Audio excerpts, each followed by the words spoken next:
সারেঙ্গার এই নেতুরপুর গ্রাম পঞ্চায়েতের পোড়াশোল গ্রামের বাসিন্দারা বাঘের আতঙ্কে আতঙ্কিত হয়ে উঠেছেন। এই মুহূর্তে সেই ঘটনাস্থলে আমরা দাঁড়িয়ে রয়েছি। এই যে বাঘের পায়ের ছাপ একেবারে স্পষ্ট, যে বাঘের পায়ের ছাপ দেখলেই কিন্তু অনুমান করা যাচ্ছে যে এই যে কাঁচা রাস্তা বিস্তীর্ণ এলাকা জুড়ে চলে গেছে, সেই কাঁচা রাস্তা বরাবর এই কিন্তু অজানা জন্তুর পায়ের ছাপ পড়ে গেছে।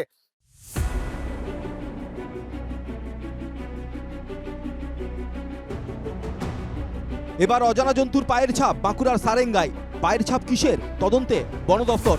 স্থানীয়দের অনুমান পায়ের ছাপটি বাঘের। আতঙ্কে কাঁটা বাঁকুড়ার সারেঙ্গার বাসিন্দারা। বাঁকুড়ার জঙ্গলমহলের রানীবাঁধে শুক্রবার বাঘের আতঙ্ক ছড়িয়ে পড়ে। শনিবার ফের বাঁকুড়ার সারেঙ্গা ব্লকের নেতুরপুর অঞ্চলে প্যারাসোল গ্রামের কাঁচা রাস্তার ওপর সকালে অজানা জন্তুর পায়ের ছাপ লক্ষ্য করেন গ্রামবাসীরা।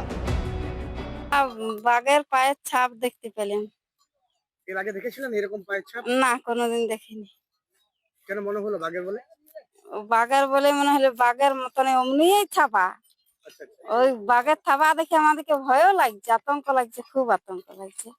আমরা তো বনের ছাগল তো নিয়ে যাই, আজকে দেখে আমাদের খুব ভয় লাগছে। তবে শুধু রানীবাঁধ নয়, রায়পুর ব্লকের দুমদার ইন্দ্রঝোর গ্রাম লাগোয়া চাষের জমিতেও একাধিক জায়গায় অজানা জন্তুর পায়ের ছাপ ঘিরে তৈরি হয়েছে বাঘের আতঙ্ক। বাঘ বেরিয়েছে। কি করে তোমরা জানলে কি করে? আজকে সকালে 5 দেখা যাচ্ছে। তো এই রাস্তা দিয়ে তোমরা স্কুলে যাচ্ছ না? হ্যাঁ স্কুল গেছিলে? হ্যাঁ, ভয় লাগছে না? ভয় লাগছে। বাঘ একটা পেরিয়ে গেছে, ছাপ পাওয়া গেছে। এটা হচ্ছে যে রায়পুর ব্লকের দুন্দার অঞ্চলের অন্তর্গত আমাদের যে সবুজ দ্বীপ পার্ক, ইকো ট্যুরিজম পার্ক আছে, তার কাছাকাছি ইন্দ্রজোর মৌজা নেতুরপুর গ্রাম পঞ্চায়েতের অন্তর্গত আপনার ওই পিরোটগাড়ি কাছাকাছি এই জায়গাতে একটা ছাপ পাওয়া গেছে।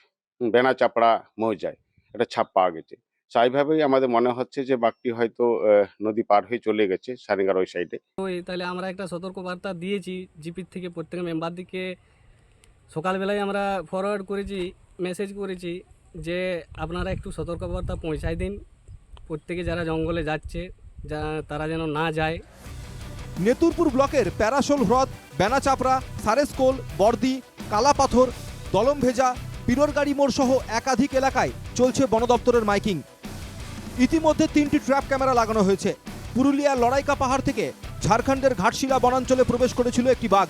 সেখান থেকে শুক্রবার সকালে ফের বেলপাহাড়ি থানার ঝাড়খণ্ড সীমানা লাগোয়া জঙ্গলে প্রবেশ করে সে বলে বন দপ্তর সূত্রে খবর। বাঁকুড়ায় পায়ের ছাপ সেই বাঘেরই কিনা খতিয়ে দেখছেন বনকর্মীরা। বাঁকুড়া থেকে মানস রায়ের রিপোর্ট, NK টিভি বাংলা।